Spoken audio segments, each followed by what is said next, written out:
ओम नमः शिवाय। हर हर महादेव। आज अश्विनी माह के शुक्ल पक्ष की तृतीया तिथि और गुरुवार है। अब की बार नवरात्रा में तृतीया तिथि 2 दिन होने के कारण नवरात्रे 10 दिन के रहने वाले हैं, तो नवरात्रों का बढ़ना और श्राद्ध पक्ष का घटना बहुत ही शुभ माना जाता है।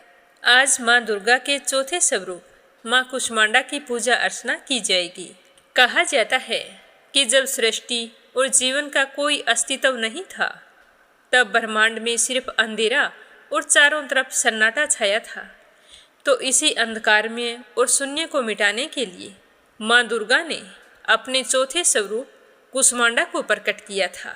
देवी कुष्मांडा ने अपनी मनमोहक मुस्कान से चारों ओर प्रकाश फैलाया और ब्रह्मांड की रचना की। इसी कारण उन्हें कुम्हड़ा के नाम से जाना जाता है और उनका यह नाम उन्हें ऊर्जा का एक छोटा सा गोला दर्शाता है, जो ब्रह्मांड का प्रतीक है। माँ कुष्मांडा की 8 भुजाएं हैं, जिनमें 7 हाथों में कमंडल, धनुष, बाण, कमल पुष्प, अमृतपूर्ण कलश, चक्र और गदा हैं और 8वें हाथ में सभी सिद्धियों और निधियों को देने वाली जपमाला है। माँ कुष्मांडा का वाहन सिंह है, जो भक्तों में निर्भयता का संचार करता है। उनके शरीर की कांति और प्रभा सूर्य की तरह तेज है। उनका वास सूर्यमंडल के भीतर है। माँ कुष्मांडा की पूजा करने से सभी तरह के रोग शोक मिट जाते हैं। आयु, यश, बल और आरोग्य में वृद्धि होती है। उनकी कृपा से कार्यों में आने वाली सारी बाधाएं दूर हो जाती है और भक्तों को आंतरिक शुद्धि तथा परम पद की प्राप्ति होती है। अतः हर मनुष्य को माँ कुष्मांडा की विधिवत पूजा करके इस दिन व्रत रखना चाहिए। देवी कुष्मांडा योग ध्यान की देवी भी है। देवी का यह स्वरूप माता अन्नपूर्णा का भी माना गया है। यह उदर अग्नि को शांत करती है, इसीलिए देवी का मानसिक जाप करना चाहिए और देवी के कवच को 5 बार पढ़ना चाहिए। जब भी माँ कुष्मांडा की पूजा करें तो माँ से कहें कि हे माँ, सर्वत्र विराजमान और कुष्मांडा के रूप में प्रसिद्ध अम्बे, आपको मेरा बारंबार प्रणाम है। मैं आपको प्रणाम करती हूँ। हे माँ, आप मुझे सब पापों से मुक्ति प्रदान करें। और फिर नवरात्रा की व्रत कथा सुने और फिर माता रानी को मालपुए का भोग लगाकर किसी भी दुर्गा मंदिर में ब्राह्मणों को इसका प्रसाद देना चाहिए। इससे माता का आशीर्वाद प्राप्त होता है, जिससे भक्तों में ज्ञान की वृद्धि होती है, बल, बुद्धि और कौशल का विकास होता है। इस अपूर्व दान से हर प्रकार के विघ्न दूर हो जाते हैं। अब अपने सुनते हैं आज की कथा। बोलो गणेश जी महाराज की जय हो। एक समय की बात है कि एक बार भगवान शिव तथा माता पार्वती जी नर्मदा नदी के किनारे पर बैठे थे, तो पार्वती माता का मन नहीं लग रहा था।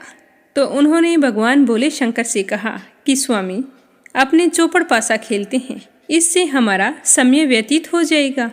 तो भोले शंकर ने कहा कि बात तो तुम ठीक कर रही हो, लेकिन इस खेल में हार जीत का फैसला कौन करेगा।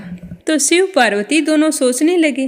तो भगवान शिव ने कुछ तिनके एकत्रित किए और उसका एक पुतला बनाकर उसकी प्राण प्रतिष्ठा कर दी और पुतले से कहा कि बेटा, हम चौपड़ खेल रहे हैं, परंतु हमारी हार जीत का फैसला करने वाला कोई नहीं है।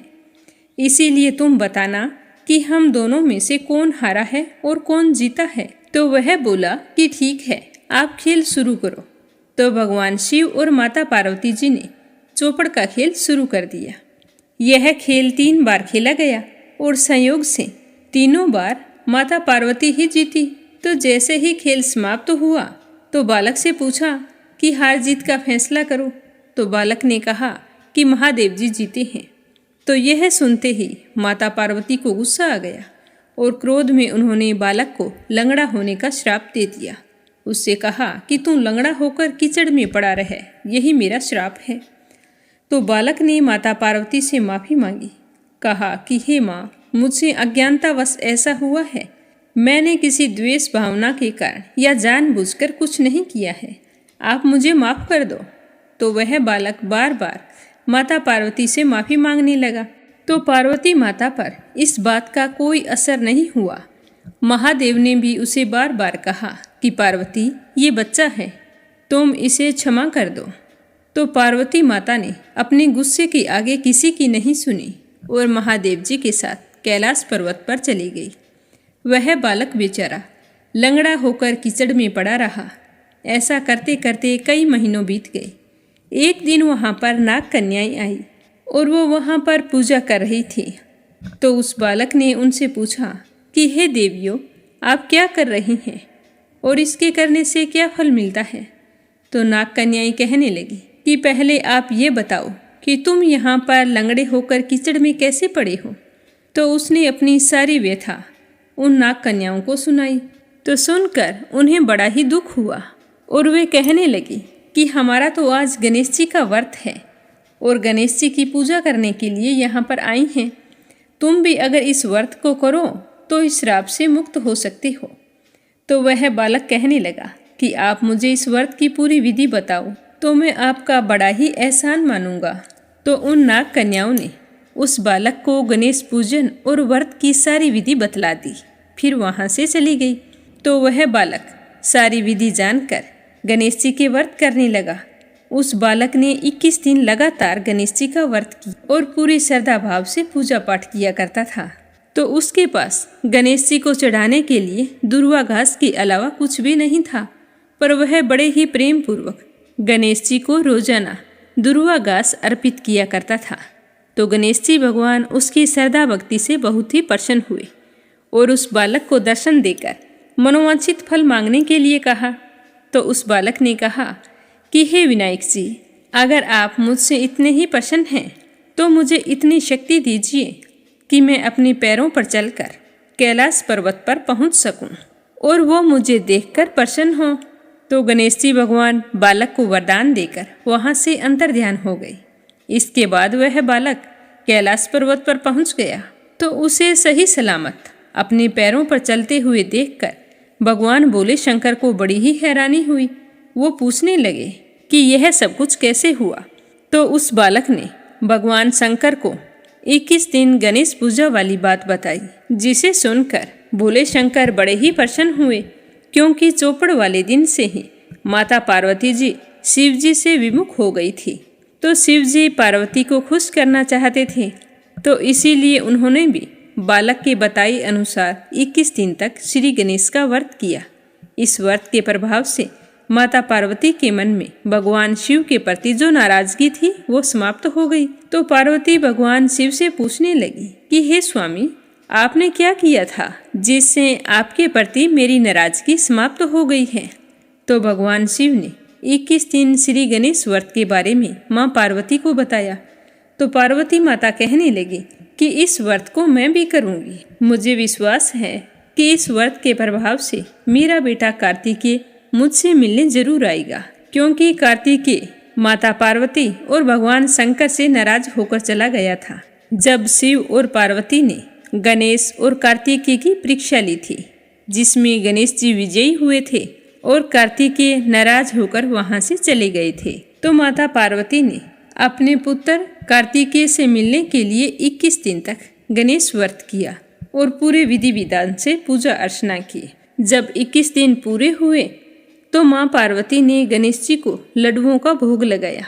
व्रत के 21वें दिन कार्तिकेय स्वयं अपनी माताजी से मिलने के लिए आ पहुँचे। उस दिन से श्री गणेश चतुर्थी का यह व्रत समस्त मनोकामनाओं की पूर्ति करने वाला माना जाता है। इस व्रत को करने से मनुष्य के सारे कष्ट दूर हो जाते हैं और जो कोई भी मनोकामना हो वो अवश्य पूर्ण होती है। इसीलिए हर व्यक्ति को तरक्की और उन्नति के लिए गणेश पूजन और गणेश जी का व्रत जरूर करना चाहिए। आज गुरुवार है और नवरात्रा के दौरान आने के कारण इसका महत्व और भी अधिक बढ़ गया है। जो भी व्यक्ति नवरात्रा के दिन पड़ने वाले गुरुवार का व्रत करता है और भगवान श्री हरि विष्णु और लक्ष्मी माता की पूजा करता है तो उसके घर में लक्ष्मी माता का निवास सदैव बना रहता है। बोलो लक्ष्मीपति नारायण की जय हो। प्राचीन समय की बात है कि भारतवर्ष में एक प्रतापी और दानी राजा रहा करता था। वह बहुत ही धार्मिक प्रवृत्ति का था। अपनी प्रजा का पालन बहुत ही अच्छे तरीके से करता था। हर समय जरूरतमंद के काम आता और गरीबों और ब्राह्मणों की सहायता करता और उन्हें खूब दान दिया करता था। लेकिन राजा के दान करने की बात उसकी रानी को बिल्कुल भी अच्छी नहीं लगती थी। वह ना तो गरीबों को दान देती, ना ही भगवान का पूजन करती, और राजा को भी कहती कि राजन, आप इस तरह से गरीब लोगों में धन मत लुटाओ। अगर आप ऐसा ही करते रहे तो एक दिन ऐसा आएगा कि हमारे खजाने में बिल्कुल भी धन राशि नहीं बचेगी। लेकिन राजा पर रानी की बातों का कोई असर नहीं होता था। एक दिन राजा शिकार खेलने वन को गए हुए थे और रानी महल में अकेली थी। उसी समय बृहस्पति देव ने सोचा कि क्यों न आज रानी की परीक्षा ली जाए। यह सोचकर गुरु बृहस्पति ने एक साधु का भेष धारण करके राजा के महल में भिक्षा के लिए आ गए और आवाज़ें देने लगे। तो जैसे ही आवाज़ सुनकर रानी बाहर आई तो साधु बाबा ने कहा कि बेटा भिक्षा दो। तो रानी कहने लगी कि नहीं साधु महाराज, मैं भिक्षा नहीं दे सकती। तो साधु बाबा कहने लगे कि क्यों बेटी, क्या बात है? तो रानी कहने लगी कि हे साधु महाराज, मैं तो इस दान पुण्य से तंग आ गई हूँ। मेरे पति सारा धन लुटाते रहते हैं। मेरी तो इच्छा है कि इससे अच्छा तो ये हो कि हमारा सारा धन नष्ट हो जाए।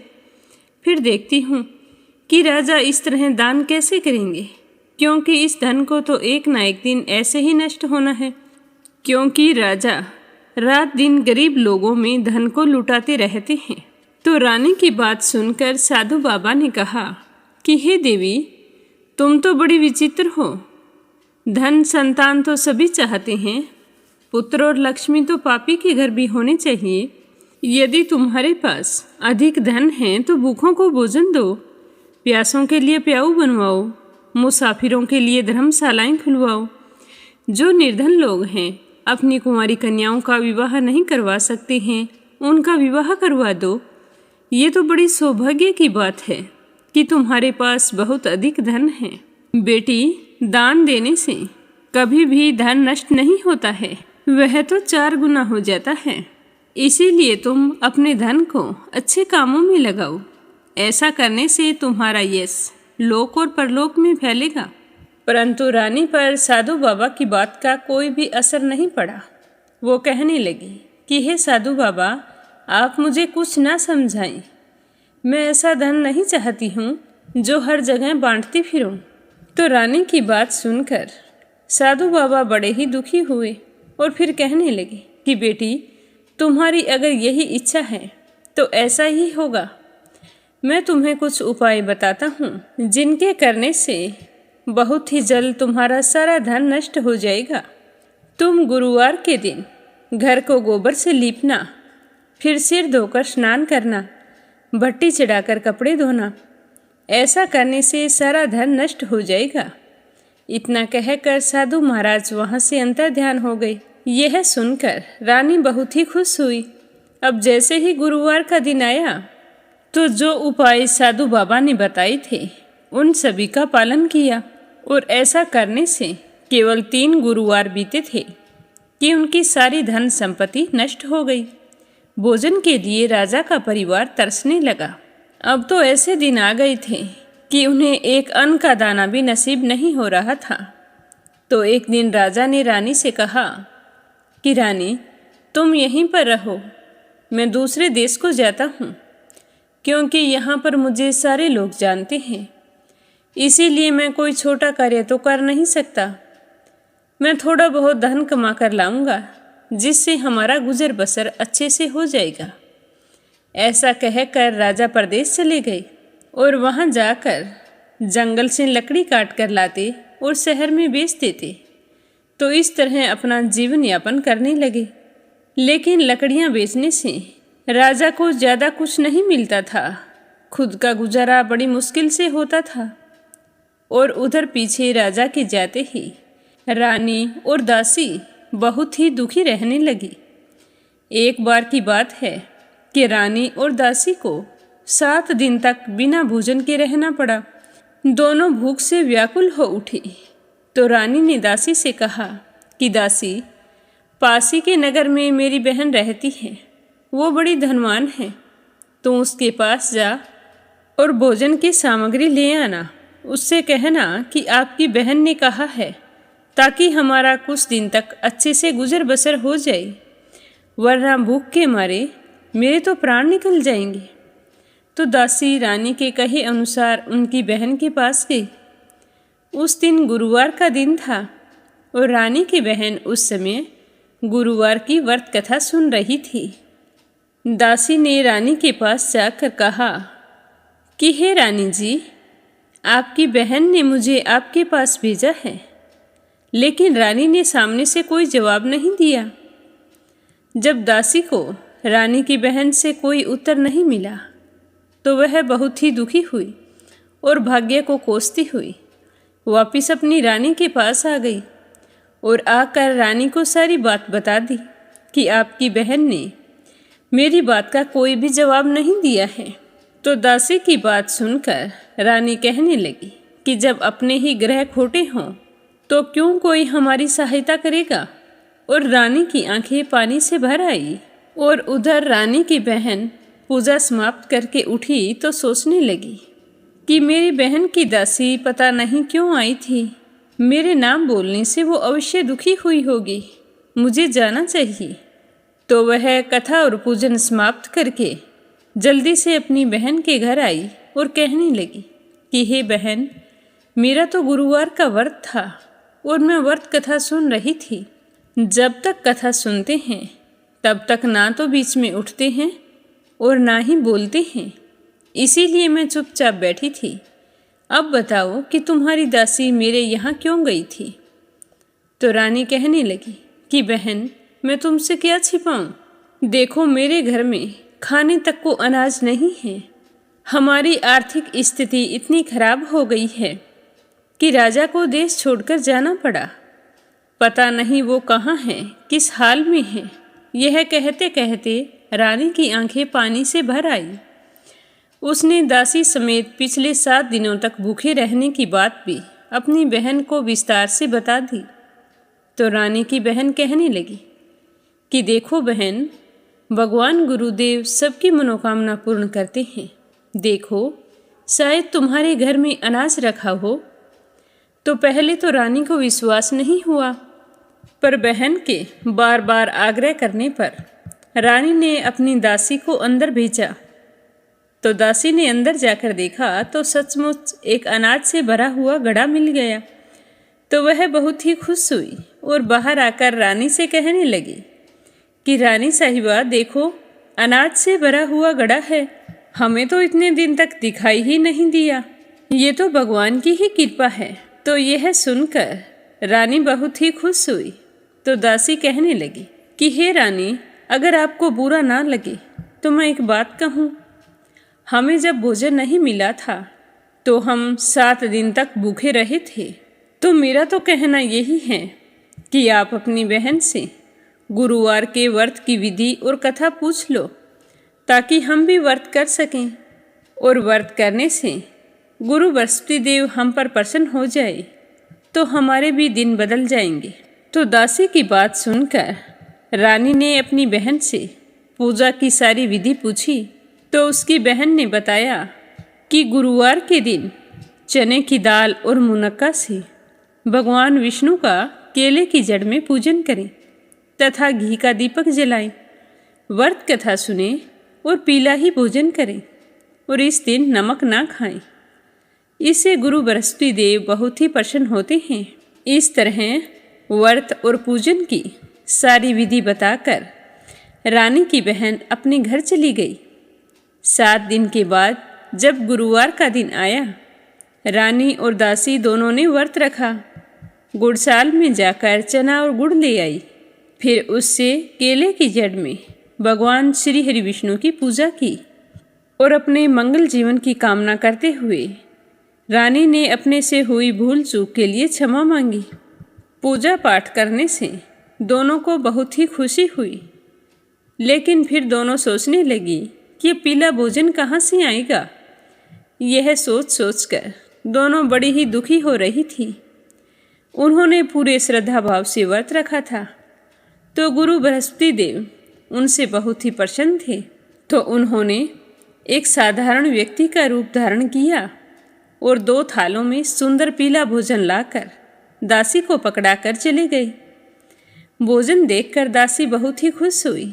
फिर थाल लेकर अंदर आई और रानी से कहने लगी कि देखो रानी, भगवान ने हमारे लिए पीला भोजन भेजा है। तो रानी और दासी दोनों प्रेम पूर्वक भोजन करने लगी। उसके बाद से वे सभी गुरुवार को व्रत और पूजन करती, तो गुरु भगवान की कृपा से उनके पास फिर से धन संपत्ति आ गई। परंतु रानी फिर से पहले की तरह आलस्य करने लगी।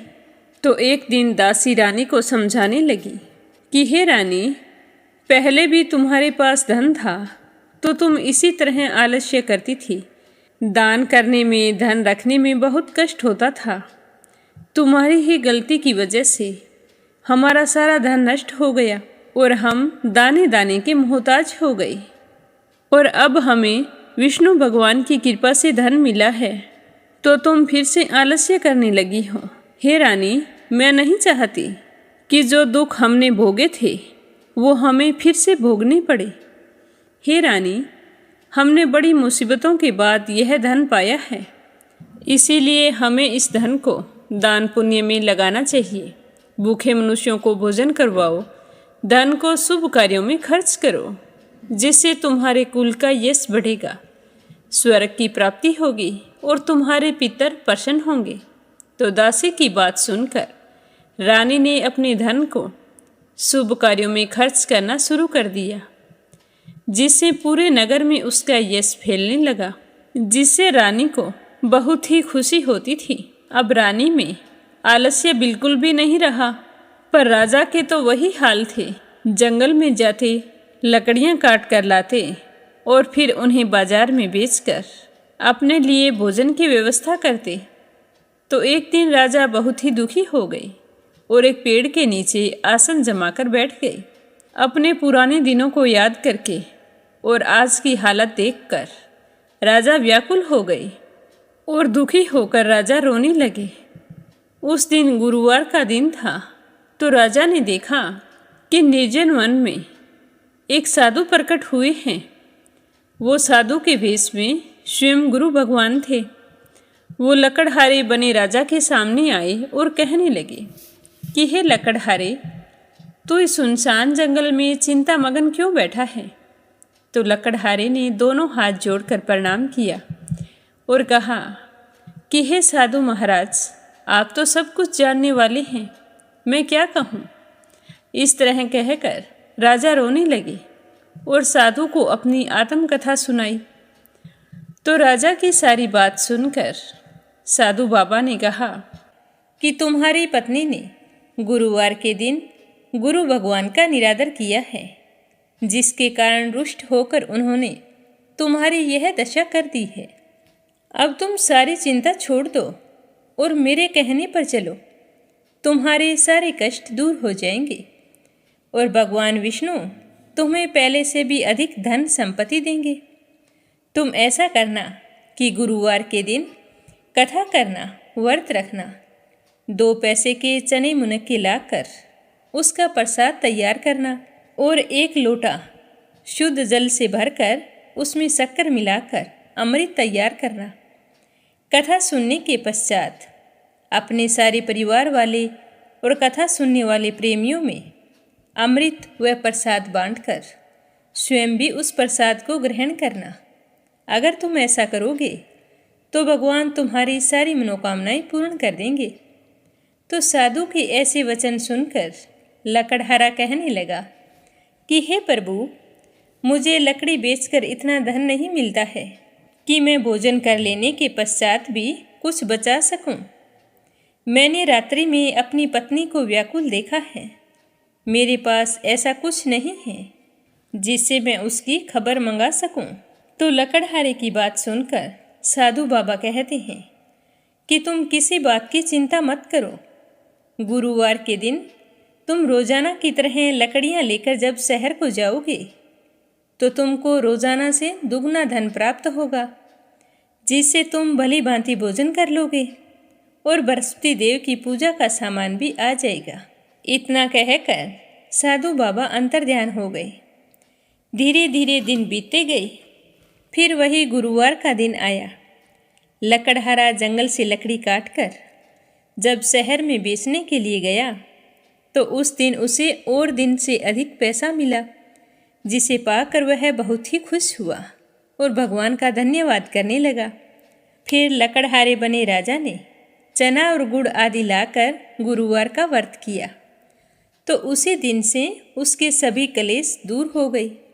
परंतु जब दोबारा गुरुवार का दिन आया तो राजा व्रत रखना भूल गया और इससे गुरु बृहस्पति देव नाराज हो गए। उस दिन उस नगर के राजा ने विशाल यज्ञ का आयोजन किया था तथा शहर में यह घोषणा करवाई थी कि कोई भी मनुष्य अपने घर में भोजन नहीं बनाएगा और ना ही आग जलाएगा। अगर किसी ने भी मेरी आज्ञा का पालन नहीं किया तो उसे फांसी की सज़ा दी जाएगी। तो इस तरह की घोषणा सारे नगर में करवा दी गई। राजा की आज्ञा के अनुसार सारे लोग राजा के यहाँ जाकर भोजन करने लगे, लेकिन लकड़हारा कुछ देर से पहुँचा, इसीलिए राजा उसे अपने साथ घर लेकर आ गए और घर पर एक कमरे में बैठाकर भोजन करवा रहे थे। तो उसी समय रानी की दृष्टि उस खूंटी पर पड़ी जिस पर उसका नौलखा हार टंगा हुआ था। तो वो हार वहाँ पर दिखाई नहीं दिया। तो रानी ने सोचा कि जरूर इसी मनुष्य ने मेरा हार चुराया है। तो रानी ने उसी समय सिपाहियों को बुलाकर उसे कैद खाने में डलवा दिया।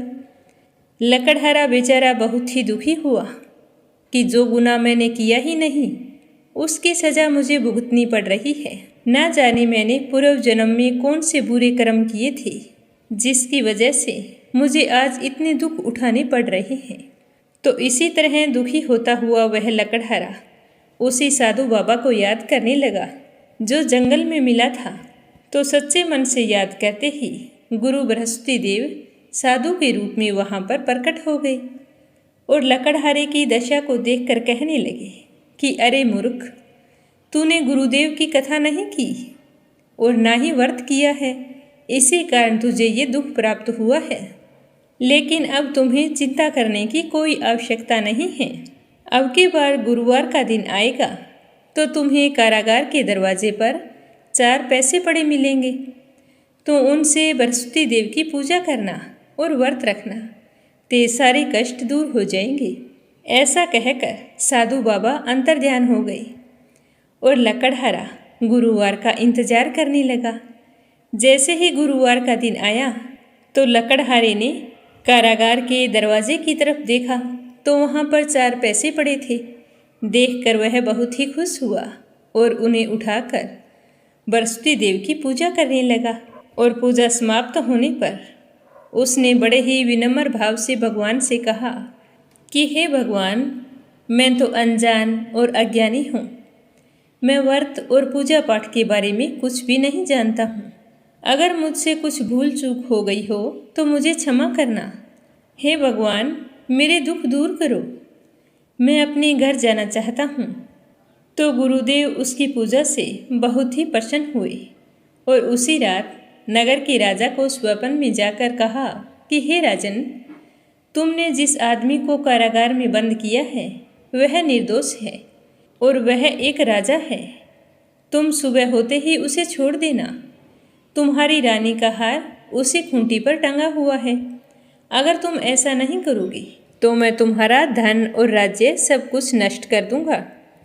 तो इस तरह रात्रि के स्वप्न को याद करके राजा प्रातःकाल उठते ही खूंटी पर टंगे हुए हार को देखा और फिर लकड़हारे को बुलाकर उसे क्षमा मांगी। फिर लकड़हारे को योग्य सुंदर वस्त्र आभूषण देकर विदा किया। गुरुदेव की आज्ञा अनुसार लकड़हारा अपने नगर की ओर चल दिया। जब राजा अपने नगर के निकट पहुंचा तो उसे बड़ा ही आश्चर्य हुआ, क्योंकि नगर में पहले से अधिक बाग, तालाब, कुएं तथा बहुत सी धर्मशाला, मंदिर आदि बन गए थे। तो राजा पूछने लगे कि ये बाग और धर्मशाला किसने बनवाई है? तो सारे लोग कहने लगे कि ये तो सब रानी और बांदी ने बनवाई है। तो राजा को बहुत ही आश्चर्य हुआ और गुस्सा भी आया कि रानी के पास इतना धन कहाँ से आया, जो मेरे जाते ही उसने इतने कुएं बावड़ी बनवा दिए हैं। तभी एक व्यक्ति जाकर रानी को खबर कर देता है कि राजा आ गए हैं और महल की तरफ आ रहे हैं। तो रानी ने बांदी से कहा कि हे दासी, जो कुछ मैं कह रही हूँ तुम ध्यान से सुनना। राजा हमको कितनी बुरी हालत में छोड़ गए थे और हमारी ऐसी हालत देखकर कहीं वो वापस ना लौट जाएं, क्योंकि वो सोचेंगे कि हमारे पास इतना धन कहाँ से आया है, कहीं हमारी नीयत में खोट तो नहीं आ गया। इसीलिए हे दासी, तुम दरवाजे पर खड़ी हो जा। तो रानी की बात सुनकर दासी दरवाजे पर खड़ी हो गई। राजा आए तो उन्हें अपने साथ महल में ले आई। तब राजा ने क्रोध करते हुए अपनी रानी से कहा कि हे रानी, तुम्हें यह धन कहाँ से प्राप्त हुआ? तुम ऐसा कौन सा कार्य करती हो जो आज तुम्हारे पास इतना धन वैभव है? तो राजा के गुस्से को शांत करती हुई रानी कहती है कि हे राजन, मैंने ऐसा कोई कार्य नहीं किया है। यह सारा धन तो हमें गुरु बृहस्पति देव ने दिया है। मैं तुम्हारे जाने के बाद में गुरु बृहस्पति देव के व्रत करके उनकी पूजा पाठ करती हूँ, तो उसी की वजह से हमें यह धन प्राप्त हुआ है। तो राजा सोचने लगे कि साधु बाबा की बात सच थी। फिर से धन और अपने परिवार को पाकर राजा बहुत ही खुश हुए और राजा ने निश्चय किया कि 7 रोज बाद तो सारे लोग गुरु बृहस्पति देव का पूजन करते हैं, व्रत रखते हैं, परंतु मैं अब से रोजाना दिन में 3 बार कहानी कहा करूँगा और रोजाना व्रत किया करूँगा। अब राजा के दुपट्टे में हर समय चने की दाल बंधी रहती। अब राजा 3 बार दिन में कहानी कहते और रोजाना व्रत रखते। एक दिन राजा ने विचार किया कि कितने महीने हो गए अपनी बहन के यहाँ नहीं गया हूँ, मुझे अपनी बहन से मिलकर आना चाहिए। तो ऐसा निश्चय करके राजा घोड़े पर सवार होकर अपनी बहन के घर के लिए रवाना हो गए। थोड़ी दूर गए तो कथा कहने का समय हो गया। तभी मार्ग में राजा ने देखा कि कुछ आदमी एक मुर्दे को लेकर जा रहे हैं। तो राजा ने उन्हें रोक कर कहा कि अरे भाइयों, मेरे गुरु बृहस्पति देव की कथा सुन लो। तो वो कहने लगे कि लो, इनकी सुनो, हमारा तो आदमी मर गया है और इसे अपनी कथा की पड़ी है। परंतु कुछ बुजुर्ग आदमी कहने लगे कि कथा सुनने में कोई हर्ज नहीं है, राम का नाम लेना अच्छा होता है। चलो सारे गुरु बृहस्पति देव की कथा सुनते हैं। तो सारे एकाग्र होकर राजा से गुरु बृहस्पति देव की कथा सुनने लगते हैं। राजा कथा कहनी शुरू करते हैं। जब कथा आदि होती है तो वह मुर्दा हिलने लगता है और जब कथा समाप्त होती है तो वह तो राम राम कह के खड़ा हो जाता है। तो यह देखकर सभी को बहुत ही आश्चर्य होता है और सारे लोग राजा का धन्यवाद करने लगते हैं और राजा वहाँ से आगे चल पड़ते हैं। तो आगे मार्ग में उन्हें एक किसान हल चलाता हुआ मिलता है। तो राजा उसे देखकर कहते हैं कि अरे भाई, तुम मेरे गुरु बृहस्पति देव की कथा सुन लो। तो राजा की बात सुन के किसान कहता है कि भाई, तुम्हारे तो कोई कामकाज है नहीं, मेरे तो बहुत काम है। जब तक मैं तुम्हारी कथा सुनूंगा 4 हरिया जोत लूँगा। तुम यहाँ से जाओ और अपनी कथा किसी और को सुनाना, जिसके तुम्हारी तरह कोई काम ना हो, वही तुम्हारी कथा को सुन सकता है। तो राजा निराश होकर आगे चलने लगे। राजा के वहाँ से जाते ही बैल पछाड़ खाकर गिर गए और किसान के पेट में जोरों का दर्द होने लगा। उसी समय उस किसान की माँ रोटी लेकर आई। जब उसने अपने पुत्र को जमीन पर बुरी तरह से लौटते हुए देखा तो भागकर उसके पास गई और पूछा कि बेटा, क्या हुआ? तो बेटे ने सारा हाल कह सुनाया। तो उसकी माँ दौड़ी दौड़ी उस घुड़सवार के पास गई और जाकर कहने लगी कि मैं तुम्हारी कथा सुनूंगी, तुम चलो मेरे खेत पर चलकर कथा कहना। तो राजा उसकी माँ की बात सुनकर बहुत ही प्रसन्न हुए और उसके पीछे पीछे उसके खेत पर जाकर कथा कहनी शुरू की। तो कथा सुनते ही किसान के पेट का दर्द बंद हो गया और बैल भी उठ खड़े हुए। तो यह देखकर किसान की माँ बहुत ही खुश हुई और भगवान का धन्यवाद करने लगी। फिर राजा वहाँ से चलकर अपनी बहन के घर पहुँच गई। बहन अपने भाई को घर आया देखकर बहुत ही खुश हुई और अपने भाई की खूब मेहमानी की। दूसरे दिन सुबह जब राजा उठे तो वो इधर उधर देखने लगे। उनके घर सारे लोग भोजन कर रहे थे। तो राजा की बहन कहने लगी कि भैया आप क्या देख रहे हैं। तो राजा ने अपनी बहन से कहा कि बहन, आप तो सारे लोग भोजन कर रहे हैं और मैं तो रोजाना गुरु बृहस्पति देव की कथा कहता हूँ। अब यहाँ पर कोई भूखा मनुष्य मिलेगा जो मेरे गुरु बृहस्पति देव की कथा सुन ले। तो बहन कहने लगी कि भैया, हमारा तो ऐसा देश है कि उठकर सारे लोग पहले भोजन करते हैं और बाद में कोई अन्य काम करते हैं। अगर कोई पड़ोस में है तो मैं देख आती हूँ। ऐसा कहकर वो देखने के लिए चली गई, परंतु उसे ऐसा कोई व्यक्ति नहीं मिला जिसने भोजन ना किया हो। अतः वह एक कुम्हार के घर गई जिनका लड़का बीमार था। वहाँ जाकर उसे पता चला कि यहाँ पर 3 दिन से किसी ने भोजन नहीं किया है। तो रानी ने कुम्हार से कहा कि कुम्हार भाई, मेरे भाई से गुरु बृहस्पति देव की कथा सुन लो। तो कुम्हार कथा सुनने के लिए तैयार हो गया। तो राजा ने उनके घर जाकर जैसे ही कथा कही तो कुम्हार का लड़का बिल्कुल ठीक हो गया। अब तो राजा की चारों तरफ खूब प्रशंसा होने लगी। अपनी बहन के यहाँ रहते हुए कई दिन हो गए थे।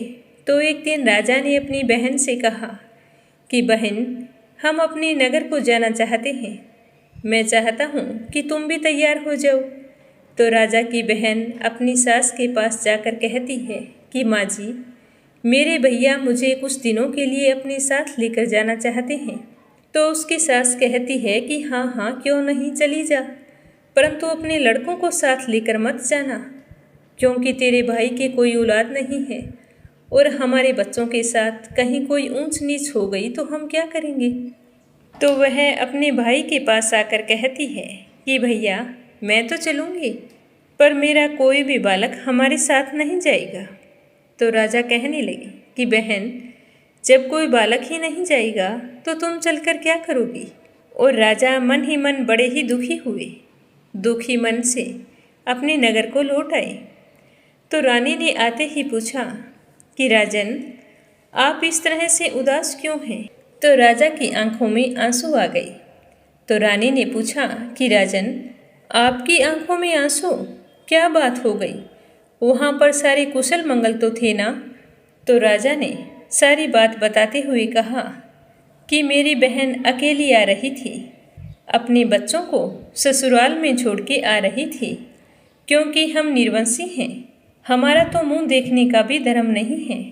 इस तरह कहते हुए राजा रोने लगे।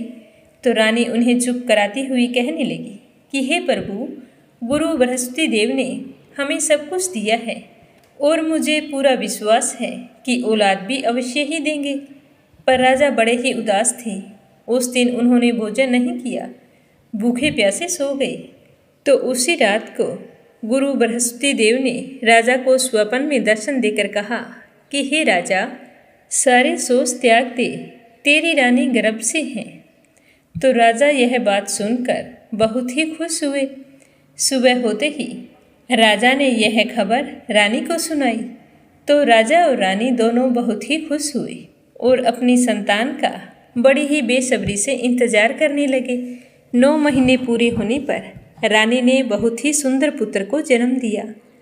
राजा पुत्र जन्म से बहुत ही खुश थे। फिर रानी के पास आकर कहते हैं कि हे रानी, स्त्री भोजन के बिना रह सकती है, परंतु कहे बिना नहीं रह सकती। फिर भी मैं आपसे कुछ कहना चाहता हूँ। जब मेरी बहन यहाँ पर आए तो तुम उससे कुछ मत कहना। तो रानी ने राजा की बात सुनकर हाँ कर दी। राजा की बहन को जब यह शुभ समाचार मिला कि भाई के घर पुत्र का जन्म हुआ है तो वह बहुत ही खुश हुई और बधाई लेकर अपने भैया के यहाँ आ पहुँची। जिस समय वह आई उस समय राजा घर पर नहीं थे। तो रानी कहने लगी कि ननंद बाईसा घोड़ा चढ़कर तो नहीं आई, गधा चढ़ी आई हो। तो राजा की बहन कहने लगी कि भाभी, अगर मैं इस प्रकार ना कहती तो तुम्हें औलाद कैसे मिलती। गुरु बृहस्पति देव ऐसे ही हैं, जैसे जिसके मन में कामना होती है वे उन्हीं को पूर्ण करते हैं। जो सद्भावना पूर्वक गुरुवार का व्रत करता है और व्रत कथा पढ़ता है, सुनता है या सुनाता है, उसकी सारी मनोकामनाएं गुरु बृहस्पति देव पूरी कर देते हैं और सदैव उसकी रक्षा करते हैं। इस संसार में जो भी मनुष्य सद्भावना से भगवान जी का पूजन व्रत सच्चे हृदय से करता है, उसकी सारी मनोकामनाएं पूर्ण होती है। प्रेम से बोलो, गुरु बृहस्पति देवता की जय हो, विष्णु भगवान की जय हो। श्री दुर्गा सप्तशती का 5वां अध्याय। तो आप सभी से मेरा कहना है कि इस अध्याय को पूरी श्रद्धा से सुनना, ताकि माता रानी आपकी सारी मनोकामनाएं पूर्ण करे। इस अध्याय के अंदर देवताओं द्वारा देवी की स्तुति, चंड मुंड के मुख से अंबिका के रूप की प्रशंसा सुनकर शुंभ का उनके पास अपने दूत को भेजना और दूत का निराश लौटना, इन सब के बारे में बताया गया है। तो ध्यानपूर्वक सुनना। प्रेम से बोलो, दुर्गा माता की जय हो। महर्षि मेधा ने कहा कि पूर्व काल में शुंभ निशुंभ नामक असुरों ने अपने बल के मद से इंद्र का त्रिलोकी का राज्य और यज्ञों के भाग छीन लिए थे, और वह दोनों इस प्रकार सूर्य, चंद्रमा, धर्मराज और वरुण के अधिकार भी छीनकर स्वयं ही उनका उपयोग करने लगे थे। वायु और अग्नि का कार्य भी वही करने लगे थे, और इसके पश्चात उन्होंने जिन देवताओं का राज्य छीना था उनको अपने अपने स्थान से निकाल दिया। इस तरह अधिकार छीने हुए दैत्यों तथा दैत्यों द्वारा निकाले हुए देवता अपराजिता देवी का स्मरण करने लगे कि देवी, आपने हमको वर दिया था कि मैं आपकी सारी समस्या दूर करूंगी और आने वाली हर विपदा से आपकी रक्षा करूंगी, तो आप हमारे लिए प्रकट होइए। ऐसा विचार करके सारे देवता हिमालय पर चले गए और भगवती विष्णु माया की स्तुति करने लगे। देवताओं ने कहा कि देवी को नमस्कार है, शिव जी को नमस्कार है, प्रकृति और भद्रा को नमस्कार है। हम लोग रौद्र, नित्या और गौरी को नमस्कार करते हैं। ज्योत्सनामयी, चंद्ररूपिणी व सुख रूपा देने वाली को निरंतर नमस्कार है। शरणागतों का कल्याण करने वाली वृद्धि और सिद्धि रूपी देवी को हम बार बार नमस्कार करते हैं। और नैऋति राजाओं की लक्ष्मी तथा सर्वाणी को नमस्कार है। दुर्गों को, दुर्ग स्थलों को पार करने वाली दुर्गपारा को, सारा, सर्वकारिणी, ख्याति, कृष्ण और धूमर देवी को सदैव नमस्कार है। अत्यंत सौम्य तथा अत्यंत रौद्र रूपा को हम नमस्कार करते हैं। उन्हें हम बारंबार प्रणाम करते हैं। जगत की आधारभूत कृति देवी को बार बार नमस्कार करते हैं। जिस देवी को प्राणी मात्र विष्णु माया कहते हैं उसको नमस्कार है, उसको नमस्कार है, उसको नमस्कार है। जो देवी संपूर्ण प्राणियों में बुद्धि रूप से स्थित है उसको नमस्कार है, उसको नमस्कार है, उसको नमस्कार है। जो देवी सब प्राणियों में निद्रा रूप से विराजमान है उसको नमस्कार है, उसको नमस्कार है, उसको नमस्कार है। जो देवी संपूर्ण प्राणियों में क्षुधा रूप से विराजमान है उसको नमस्कार है, उसको नमस्कार है, उसको नमस्कार है। जो देवी संपूर्ण प्राणियों में छाया रूप से स्थित है उसको नमस्कार है, उसको नमस्कार है, उसको नमस्कार है। जो देवी सब प्राणियों में शक्ति रूप से स्थित है उसको नमस्कार है, उसको नमस्कार है, उसको नमस्कार है। जो देवी संपूर्ण प्राणियों में तृष्णा रूप से स्थित है उसको नमस्कार है, उसको नमस्कार है, उसको नमस्कार है। जो देवी सब प्राणियों में शांति रूप से स्थित है उसको नमस्कार है, उसको नमस्कार है, उसको नमस्कार है। जो देवी सब प्राणियों में जाति रूप से स्थित है उसको नमस्कार है, उसको नमस्कार है, उसको नमस्कार है। जो देवी सब प्राणियों में लज्जा रूप से स्थित है उसको नमस्कार है, उसको नमस्कार है, उसको नमस्कार है। जो देवी संपूर्ण प्राणियों में श्रद्धा रूप से स्थित है उसको नमस्कार है, उसको नमस्कार है, उसको नमस्कार है। जो देवी संपूर्ण प्राणियों में कांति रूप से स्थित है, जो देवी सब प्राणियों में लक्ष्मी रूप से स्थित है, उसको नमस्कार है, उसको नमस्कार है, उसको नमस्कार है। जो देवी संपूर्ण प्राणियों में वृत्ति रूप से स्थित है, उसको नमस्कार है, उसको नमस्कार है, उसको नमस्कार है। जो देवी सब प्राणियों में स्मृति रूप से विराजमान है, उसको नमस्कार है, उसको नमस्कार है, उसको नमस्कार है। जो देवी सब प्राणियों में दया रूप से स्थित है, उसको नमस्कार है, उसको नमस्कार है, उसको नमस्कार है। जो देवी सब प्राणियों में दृष्टि रूप से स्थित है, उसको नमस्कार है, उसको नमस्कार है, उसको नमस्कार है। जो देवी संपूर्ण प्राणियों में मत रूप से स्थित है, उसको नमस्कार है, उसको नमस्कार है, उसको नमस्कार है। जो देवी सब प्राणियों में भ्रांति रूप से स्थित है, उसको नमस्कार है, उसको नमस्कार है, उसको नमस्कार है। जो देवी संपूर्ण प्राणियों में नित्य व्याप्त रहती है, उसको नमस्कार है, उसको नमस्कार है, उसको नमस्कार है। जो देवी चैतन्य रूप से इस संपूर्ण जगत को व्याप्त करके स्थित है, उसको नमस्कार है, उसको नमस्कार है, उसको नमस्कार है। पूर्व काल में देवताओं ने अपने अभीष्ट फल पाने के लिए जिसकी स्तुति की और देवराज इंद्र ने बहुत दिनों तक जिनका सेवन किया है, वह कल्याण की साधना भूता ईश्वरी हमारा कल्याण और मंगल करे तथा सारी विपत्तियों को नष्ट कर डाले।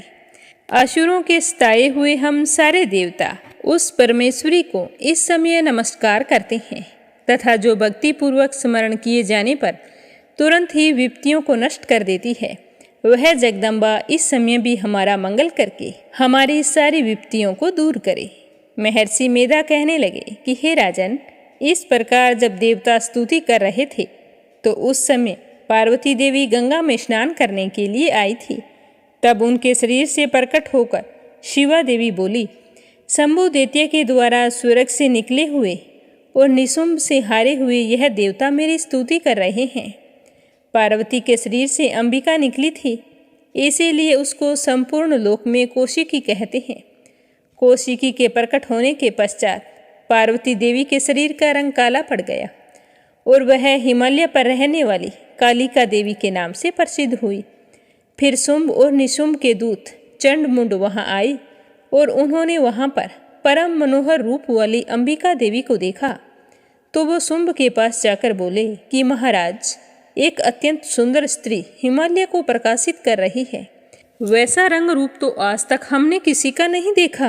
हे असुरेश्वर, आप यह पता लगाएं कि वो कौन है और उसको ग्रहण कर लो। वह स्त्रियों में रतन है। वह अपनी कांति से 10 दिशाओं को प्रकाशित करती हुई वहां पर स्थित है, इसीलिए आपका उसको देखना उचित है। हे प्रभु, 3 लोकों के हाथी, घोड़े, मणि इत्यादि जितने भी रतन हैं, वह इस समय आपके घर में शोभायमान है। हाथियों में रतन रूप ऐरावत हाथी, उत्सरेवा नामक घोड़ा आप इंद्र से ले आए हैं। हंसों से जुता हुआ विमान जो कि ब्रह्मा जी के पास था, आज आपके पास है।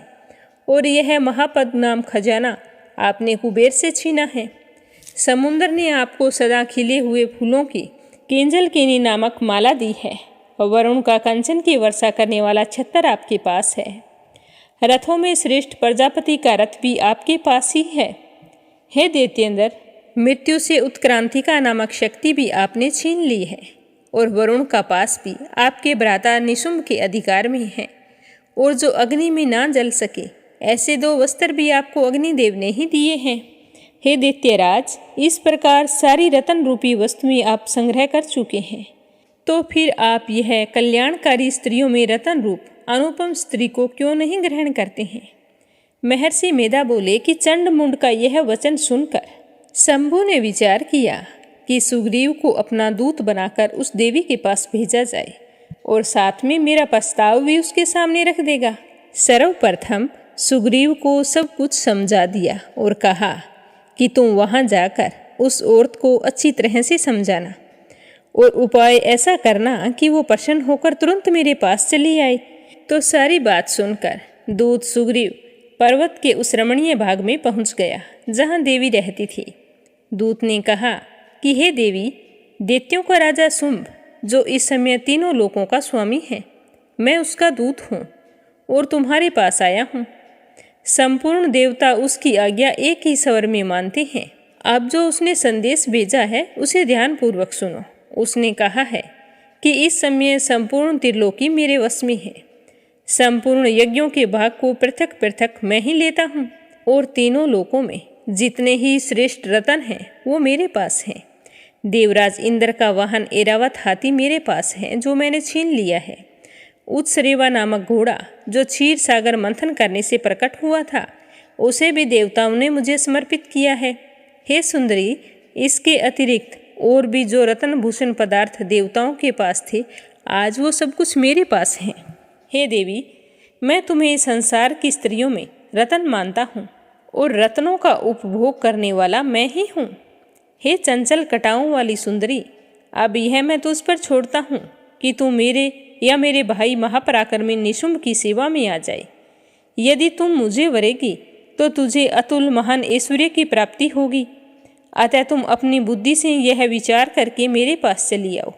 महर्षि मेधा ने कहा कि दूत के ऐसा कहने पर संपूर्ण जगत का कल्याण करने वाली भगवती दुर्गा मन ही मन मुस्कुराई और इस प्रकार कहने लगी कि हे दूत, तू जो कुछ कह रहा है वह सत्य है और इसमें किंचित मात्र भी झूठ नहीं है। शुंभ इस समय तीनों लोकों का स्वामी है और निशुंभ भी उसी की तरह पराक्रमी है, किंतु उसके संबंध में जो मैं प्रतिज्ञा कर चुकी हूँ उसे मैं कैसे झुठला सकती हूँ। इसीलिए जो मैंने प्रतिज्ञा की है उसे ध्यानपूर्वक सुन।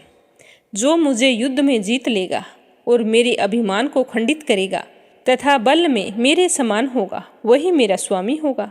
इसीलिए शुंभ अथवा निशुंभ यहाँ आवे और युद्ध में जीत कर मुझसे विवाह कर ले। इसमें देरी भला किस चीज की है। तो दूत ने कहा कि हे देवी, तुम अभिमान में भरी हुई हो, मेरे सामने तुम ऐसी बातें ना करो। इस त्रिलोक में मुझे ऐसा कोई दिखाई नहीं देता जो शुंभ और निशुंभ के सामने ठहर सके। हे देवी, जब अन्य देवताओं में कोई भी शुंभ व निशुंभ के समान युद्ध में नहीं ठहर सकता है, तो तुम जैसी अबला स्त्री उसके सामने रणभूमि में कैसे ठहरोगी। जिन शुंभ आदि असुरों के सामने इंद्र आदि देवता भी नहीं ठहर सके, तो तुम अकेली स्त्री उनके सामने कैसे ठहरोगी। अतः मेरा तुमसे कहना है कि तुम उनका प्रस्ताव स्वीकार करो और उनके पास चली जाओ। नहीं तो जब वो तुम्हें केस पकड़कर घसीटते हुए ले जाएंगे तो तुम्हारा गौरव नष्ट हो जाएगा। इसीलिए मेरी बात मान लो। तो देवी ने कहा कि जो तूने कहा है वो ठीक है। शुंभ और निशुंभ बड़े ही बलवान हैं, लेकिन मैं क्या कर सकती हूँ, क्योंकि मैं बिना विचारे प्रतिज्ञा कर चुकी हूँ। इसीलिए तुम जाओ और जो कुछ भी मैंने कहा है वह सब आदरपूर्वक शुंभ निशुंभ से कह दो। इसके बाद में उन्हें जो उचित लगेगा वो कर सकते हैं। तो देवी की बात सुनकर शुंभ का दूत वापस लौट आया। तो इस तरह 5वां अध्याय समाप्त हुआ।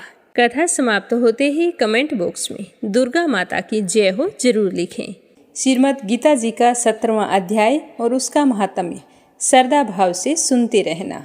अर्जुन ने पूछा कि हे श्री कृष्ण, जो शास्त्र विधि को छोड़ श्रद्धा के साथ पूजन करते हैं, उनकी निष्ठा किस प्रकार की है?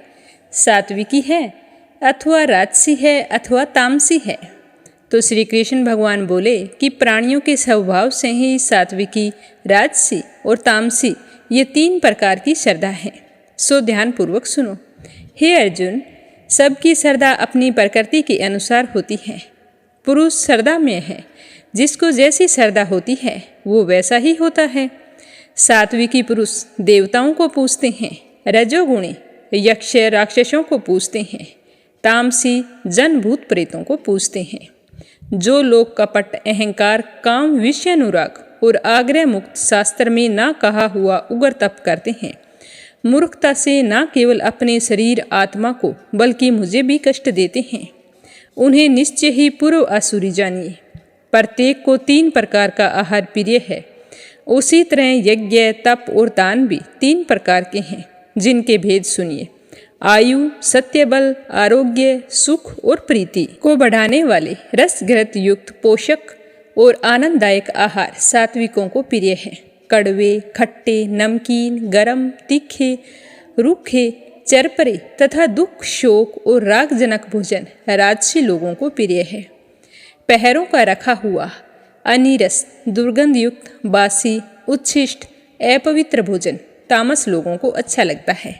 यज्ञ करना ही है ऐसा मन को दृढ़ करके फल की इच्छा बिना विधि पूर्वक जो यज्ञ किया जाता है वही सात्विक है। हे भारत, श्रेष्ठ फल की कामना से और लोक दिखाने के लिए जो यज्ञ करता है उसे राजस जानो। शास्त्र की विधि से हीन, अन्नदान रहित, मंत्रहीन और बिना श्रद्धा के किया हुआ यज्ञ तामस कहलाता है। देवता, द्विज गुरु और विद्वान इसका पूजन, पवित्रता, सरलता, ब्रह्मचर्य और अहिंसा का आचरण करना शारीरिक तप है जिस वाक्य से किसी का दिल ना दुखे। सत्य प्रिय हितकारी भाषण, स्वाध्याय का अभ्यास वाचिक तप है। मन की प्रसन्नता, चित्त की शांति, मौन, आत्मनिग्रह और निष्कपट रहना यह मानसिक तप है।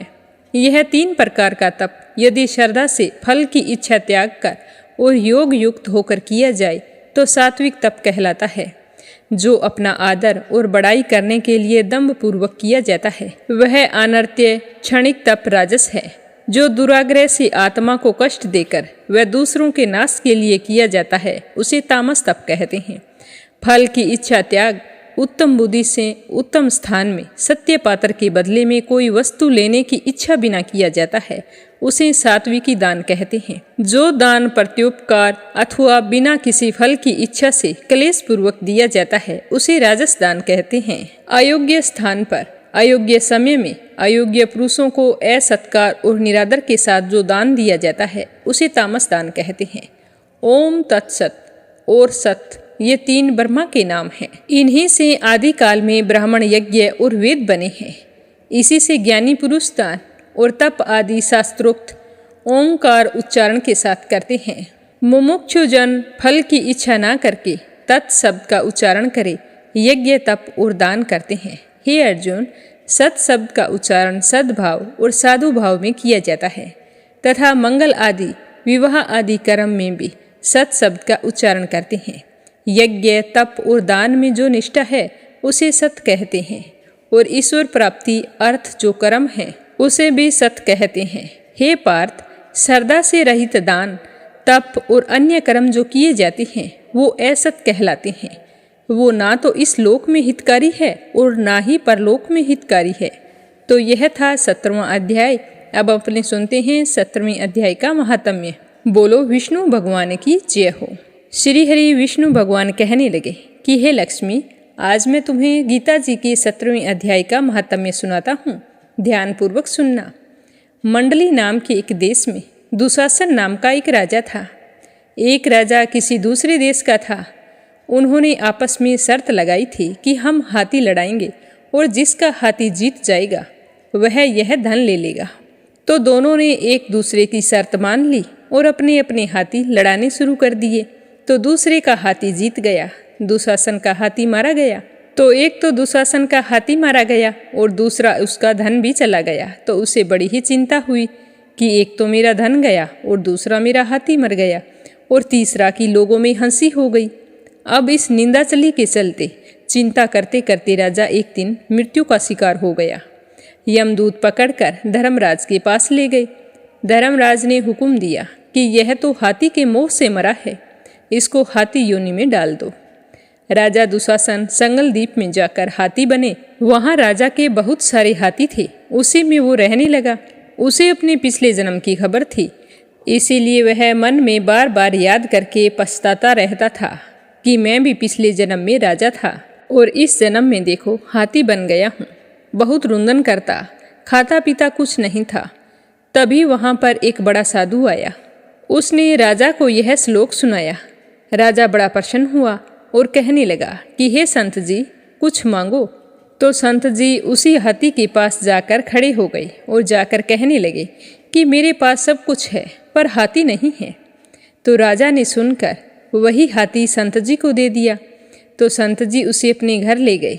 घर ले जाकर खाने के लिए दाना डाला, पर उसने नहीं खाया। पानी रखा तो भी नहीं पिया, और मन ही मन दुखी होता रहता कि कोई है जो मुझे इस योनि से छुड़ाए। तब उस साधु ने एक महावत को बुलाया और पूछा कि इस हाथी को क्या दुख है, यह कुछ खाता पीता नहीं है। तो महावत ने देखकर कहा कि इसको कोई रोग नहीं है। तब साधु ने राजा से कहा कि आपका हाथी कुछ खाता पीता नहीं है, खड़ा रुंदन करता रहता है। तो यह सुनकर राजा हाथी को देखने के लिए चले आए। राजा ने बड़े बड़े वेद और महावत बुलवाई, सबको हाथी को दिखवाया और पूछा कि इसका कोई इलाज कर सकता है।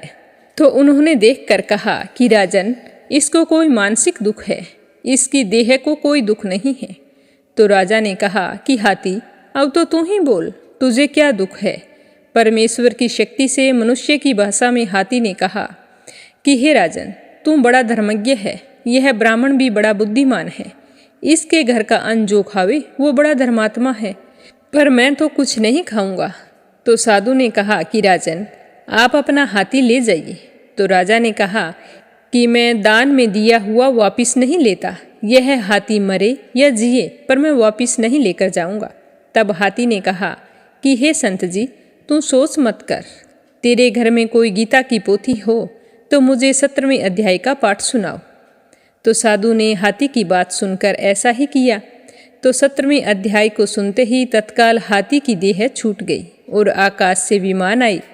देवदेही पाकर वह विमान पर चढ़कर राजा के सामने आकर खड़ा हो गया और राजा की स्तुति करने लगा। कहने लगा कि राजन, तू धन्य है, तेरी कृपा से मैं इस अधम देह से छूटा हूँ। यह कहकर वो हाथी अपने पिछले जन्म की कथा राजा को सुनाने लगा। कहने लगा कि हे राजन, मैं भी पिछले जन्म में राजा था। मैंने हाथी लड़ाए थे, मेरा हाथी मर गया था, तो मैं भी उस हाथी की चिंता में मर गया। धर्मराज की आज्ञा से मैंने हाथी का जन्म पाया है। तो मैंने धर्मराज से पूछा था कि मेरी गति कब होगी। तो धर्मराज ने मुझसे कहा था कि श्री गीता जी के 17वें अध्याय का पाठ जो तुम्हें सुनाएगा तो उसे सुनने से तेरी मुक्ति हो जाएगी। तो आज आपकी और संत जी की कृपा से मैं हाथी की योनि से छूट गया हूँ। आप दोनों का धन्यवाद। अब मैं बैकुंठ को जाता हूँ। वह देवदेही पाकर बैकुंठ को चला गया और राजा अपने घर आ गया। बोलो श्री कृष्ण भगवान की जय हो। अब आपने सुनते हैं लपसी और तपसी की कहानी। बोलो लपसी तपसी की जय हो। बहुत पुराने समय की बात है। एक गांव में एक ब्राह्मण परिवार रहा करता था। उसमें पति पत्नी के अलावा उनके 2 बच्चे थे। एक बेटा था, एक बेटी थी। ब्राह्मण दंपति बहुत ही सरल स्वभाव के थे। समय मिलने पर प्रभु का स्मरण किया करते थे। उनकी बेटी बहुत ही संस्कारी और सुशील थी, लेकिन उनका बेटा आवारा किस्म का था। वह कोई काम धाम नहीं करता और ना ही कभी अपने माँ बाप का कहना मानता था। समय के साथ दोनों बहन भाई बड़े हो गए। बहन की शादी कर दी गई, पर भाई का वही हाल था। उसके माँ बाप ने उसे समझाया कि बेटा, अब हम वृद्ध हो चले हैं, तुम कोई काम किया करो। लेकिन उस पर उनकी बातों का कोई असर नहीं होता था। तो एक दिन ब्राह्मणी अपने पति से कहने लगी कि स्वामी, आप बिल्कुल काम छोड़ दीजिए। जब घर में कुछ भी नहीं होगा तो यह अपनी जिम्मेदारी समझेगा और काम पर लग जाएगा। तो ब्राह्मण ने दूसरे दिन से काम पर जाना छोड़ दिया। तो यह देखकर उनके बेटे ने कोई काम नहीं किया और चोरी करने चला गया। आते जाते राहगीरों को लूट लेता और उसी से अपने घर का गुजारा किया करता था। तो उसकी लूटने और चोरी करने की आदत से सारे गांव वाले उसे लपसी कहने लगे। तो लपसी की इस हरकत से उसके माँ बाप बहुत ही दुखी रहते थे, पर वह किसी की सुनने के लिए तैयार नहीं था। इसी तरह समय बीतता गया। एक दिन की बात है कि लपसी एक पीपल के पेड़ पर बैठा था। तभी शिव पार्वती जा रहे थे। पार्वती माता गहनों से लदी हुई थी। तो लपसी उन्हें देखकर सोचने लगा कि सूरत के कितने गहने हैं, आज ये सारे के सारे लूट लूँगा तो मुझे कई महीनों तक चोरी नहीं करनी पड़ेगी। तो वह लूटने के इरादे से पीपल की ओट में होकर बैठ गया। जैसे ही शिव पार्वती वहाँ से जाने लगे तो लप्सी एकदम से शिव पार्वती के सामने आकर कहने लगा कि जल्दी से जितने सारे गहने पहन रखे हैं उतार दो। तो पार्वती माता कहने लगी कि तुम चोरी क्यों करती हो, तुम्हें पता है चोरी करना पाप है। तो लप्सी कहने लगा कि क्या करूं, घर पर मेरे माँ बाप हैं, मेरी एक भांजी है, उनके लिए दोनों समय भोजन की व्यवस्था कहाँ से करूं, मुझे कोई काम तो आता नहीं है। तो लप्सी की बात सुनकर पार्वती माता कहने लगी कि तुम जो चोरी करके पाप करते हो, इस पाप का भागी कौन बनेगा। तो लप्सी कहने लगा कि मेरे घर वाले सारे बनेंगे। तो पार्वती माता कहने लगी कि कोई नहीं बनेगा, पाप के भागी केवल तुम बनोगे। तो लप्सी कहने लगा कि मैं लूट खोस कर उन्हीं के लिए लेकर जाता हूँ, तो पाप के भागी तो उन्हें बनना ही पड़ेगा। तो लप्सी की बात सुनकर पार्वती माता ने हंसकर कहा कि हम यहीं पर बैठे हैं और तुम अपने घर जाओ, अपने घर वालों से पूछो कि कोई तुम्हारे पाप का भागी बनेगा क्या। तो यह सुनकर लप्सी भागा भागा अपने घर आया और अपनी माँ के पास गया और कहने लगा कि माँ, मैं चोरी करके लाता हूँ, राह चलते राहगीरों को लूटता हूँ, तुम्हारे लिए ही तो करता हूँ। तो तुम मुझे एक बात बताओ, चोरी करने से जो पाप लगता है तो आप मेरे पाप के भागी बनोगे। तो लप्सी की बात सुनकर उसकी माँ कहने लगी कि बेटा, मैंने तो तुमसे नहीं कहा कि तुम चोरी करके लाओ, तुम कमा कर लाओ, हमें तो 2 वक्त की रोटी चाहिए, मैं तो तुम्हारी पाप की भागी नहीं बनूंगी। तो माँ के मुंह से इस तरह की बात सुनकर लप्सी तो हैरान हो गया। फिर वह अपने पिताजी के पास गया और जाकर कहने लगा कि पिताजी, मैं जो कुछ भी लूट खोस के लाता हूँ वो आपके लिए ही तो लाता हूँ। देखो मैंने लूट कर कितना धन इकट्ठा कर लिया है, कितने ऐशो आराम है तुम्हारे। अगर मैं चोरी नहीं करता तो क्या ये सब हमें मिलता। पिताजी, मैं तुमसे एक बात पूछता हूँ कि चोरी करने से पाप लगता है, तो उस पाप में आप मेरे भागीदार बनोगे क्या।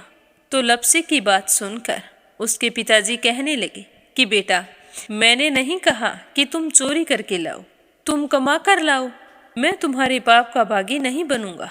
तो माँ बाप के मुंह से इस तरह की बात सुनकर वह बहुत ही उदास हुआ और सोचने लगा कि मैं कितने महीनों से चोरी कर रहा हूँ, ना जाने मुझ पर कितना पाप चढ़ गया है, और ये तो बोल रहे हैं कि पाप के भागी हम नहीं बनेंगे, तो अब क्या होगा। तो वह बड़े ही दुखी मन से शिव पार्वती से मिलने के लिए चल पड़ा। जैसे ही घर से बाहर निकलने लगा तो उसकी छोटी सी भांजी दरवाजे पर खेल रही थी। उसे पता नहीं था कि पाप पुण्य क्या होता है, तो वो कहने लगी कि मामा, पाप की भागी मैं बनूंगी। तो उसके इस तरह कहते ही लप्सी ने उसे गोद में उठाया और चल पड़ा। शिवजी भगवान और पार्वती माता के पास जाकर कहने लगा कि घर वालों ने पाप का भागी बनने से मना कर दिया है और एक यही है जो पाप की भागी बनने को तैयार है। फिर लप्सी बड़े ही दीन स्वर में कहने लगा कि हे भगवान, मैं समझ गया हूँ कि चोरी करना पाप है। आज तक जो मैंने काम किया वो बहुत ही गलत था, लेकिन अब मैं इसका प्रायश्चित करना चाहता हूँ। अब तुम ही बताओ, मुझे मेरे पापों से मुक्ति कैसे मिलेगी। तो उसकी बात सुनकर शिव पार्वती बहुत ही खुश हुए और लप्सी को कच्चे सूत का एक छोटा सा गोला देते हुए कहा कि लप्सी, ये सूत लो और इस पीपल के चारों ओर परिक्रमा लगाओ। जब यह सूत समाप्त हो जाएगा तब तुम्हारे सारे पाप नष्ट हो जाएंगे। तो यह सुनकर लप्सी बहुत ही खुश हुआ। सोचने लगा कि छोटा सा गोला है, अभी लपेट कर घर चला जाऊंगा, उसके बाद में कभी कोई पाप नहीं करूंगा। फिर उसने अपनी बांजी को कंधे पर बैठाया और पीपल की परिक्रमा लगानी शुरू कर दी। अब भगवान का वह सूत खत्म कहाँ होने वाला था। लप्सी चक्कर लगाता गया पर वह सूत खत्म नहीं हुआ। चक्कर लगाते लगाते 1 महीने, 6 महीने, साल, पूरे 12 साल बीत गए पर वह सूत खत्म नहीं हुआ। 12 साल बाद एक बार फिर शिव पार्वती जी वहाँ से गुजर रहे थे तो पार्वती माता ने कहा कि स्वामी, चलो लप्सी को चलकर देखते हैं। तो शिवजी कहने लगे, वो चोरी करने वाला, लूटने वाला कब का चला गया होगा।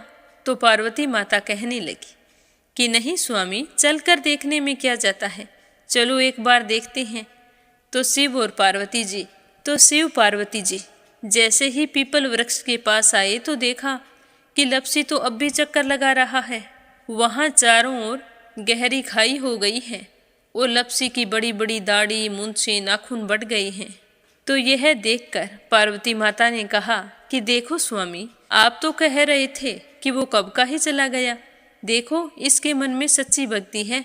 तो पार्वती की बात सुनकर शिवजी ने कहा कि चलो अभी देख लेता हूँ। तो यह कहकर शिवजी ने एक सोने का कड़ा लपसी के आगे फेंक दिया। तो लपसी ने झट से उसके ऊपर पैर कर लिया। फिर अचानक से उसका ध्यान शिव पार्वती जी की ओर गया तो वो हाथ जोड़कर कहने लगा कि भगवान, अब तो मेरे पाप समाप्त हो गए होंगे, आप मुझे यहाँ से जाने की आज्ञा दीजिए। आपका यह सूत अभी तक खत्म नहीं हुआ है।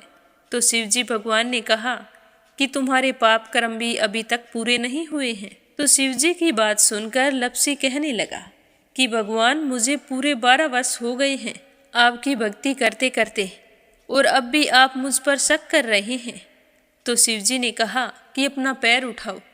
तो जैसे ही लपसी ने अपना पैर उठाया तो उसके पैर के नीचे सोने का कड़ा था।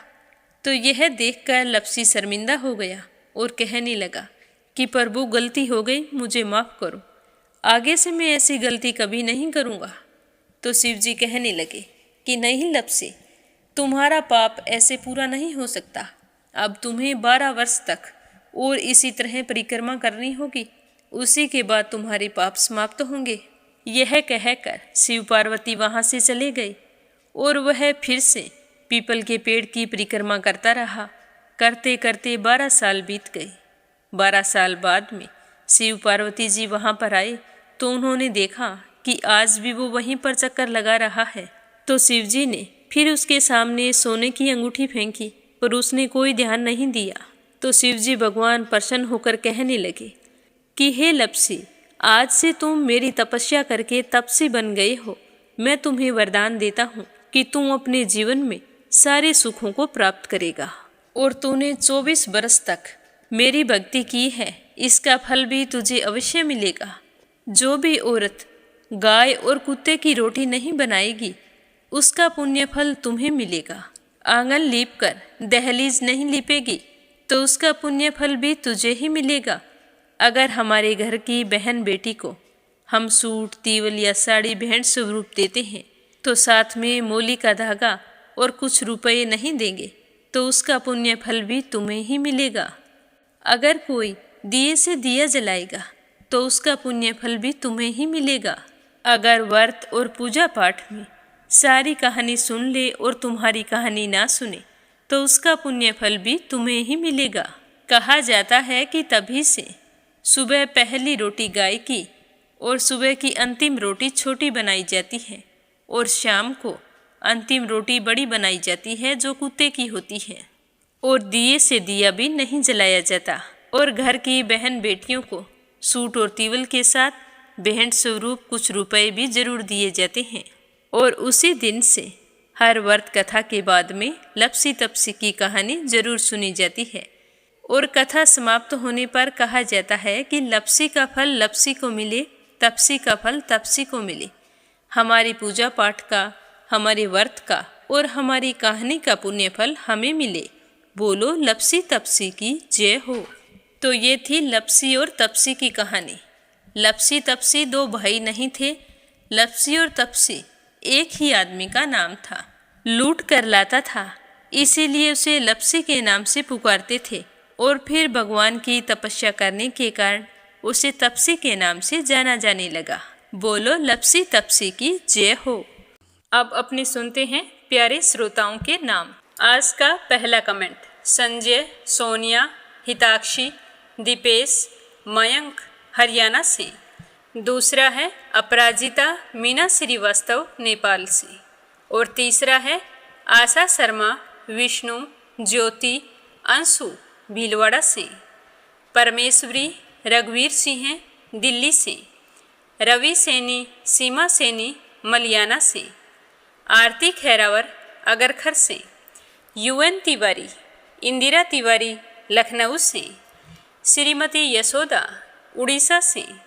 बीना देवी रियासी अंजना सरस्वती आर्यन उद्धव आचार्य नेपाल से, विमला नेपाल से, दिल्ली बहादुर भंडारी, सरिता भंडारी, नम्रता भंडारी, सूरज भंडारी नेपाल से, रेखा धर्मेंद्र शर्मा जयपुर से, सीमा जोशी रवि कुमार जोशी दिल्ली से, नीलम जायसवाल हैदराबाद से, संजू सैनी सुनीता सैनी सेखाड़ा से, बीनू मेहरा दिल्ली से, सुमन चांदोरा जोधपुर से, जीतू कश्यप, रुक्मणी शर्मा अंबाला से, निर्मला सिसोदिया दिल्ली से, कमला गुरुग्राम से, सरला रानी करणपुर से, जगदीश कृष्णा सोनू संतोष लकी चित्रा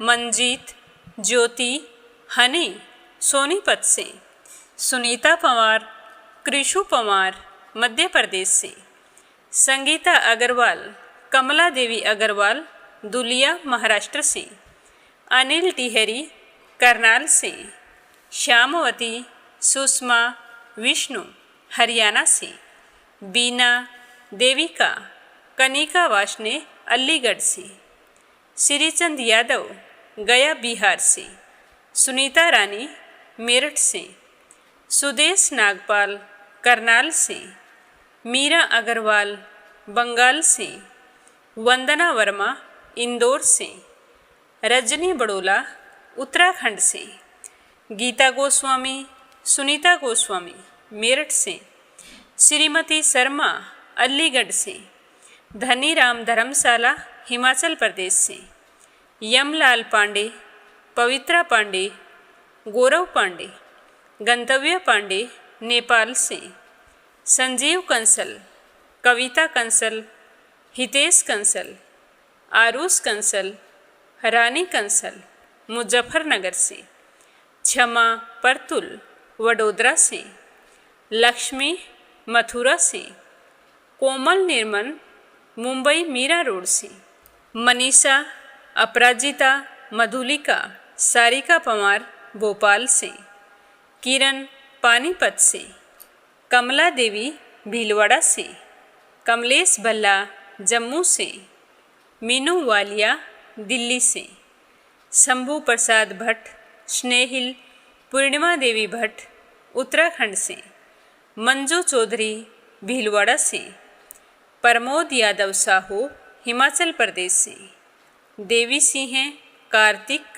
पायल सौम्या उमा रघुवंशी गजबा सौदा से, लक्ष्मी लाल मीणा उदयपुर से, गीता सैनी करनाल से, राधा रोहिला दिल्ली से, सुनीता गोस्वामी गीता गोस्वामी मेरठ से, नंदा पांडुरंग पुजारी ब्रह्मपुरी महाराष्ट्र से, शांताबेन वाघेला गुजरात के मंडल से, रामावती देवी जगबीर सिंह रवि कुमार राहुल कुमार अनुज कुमार रुद्र कुमार ज्योति भावना वंदना आराध्या अनाया अविका तोलू मोलू मेरठ से, शशि वर्मा अंजलि वर्मा करण वर्मा पंजाब से, अशोक कुमार जी भटनागर भोपाल मध्य प्रदेश से, निकिता सेजवानी पवन सेजवानी पायल सेजवानी करण सेजवानी विशाल सेजवानी अहमदाबाद से, मुन्ना लाल उत्तराखंड से, योगेश्वरी भटनागर राजस्थान से, सावित्री ईश्वर लाल रामचंदानी गाजियाबाद से, पूजा पाठक उत्तराखंड देहरादून कोशानी से, जयश्री पवार गोरखनाथ पवार महाराष्ट्र से, ममता शर्मा खुर्जा से, चांदराम शर्मा कमलेश लाल रुड़की से। आप सभी श्रोताओं का बहुत बहुत धन्यवाद। अपना साथ और सहयोग हमेशा इसी तरह बनाए रखना। श्री हरि के आशीर्वाद से आपकी सारी मनोकामनाएं पूर्ण हों। आप सभी की मंगल कामना के साथ ओम नमः शिवाय। हर हर महादेव।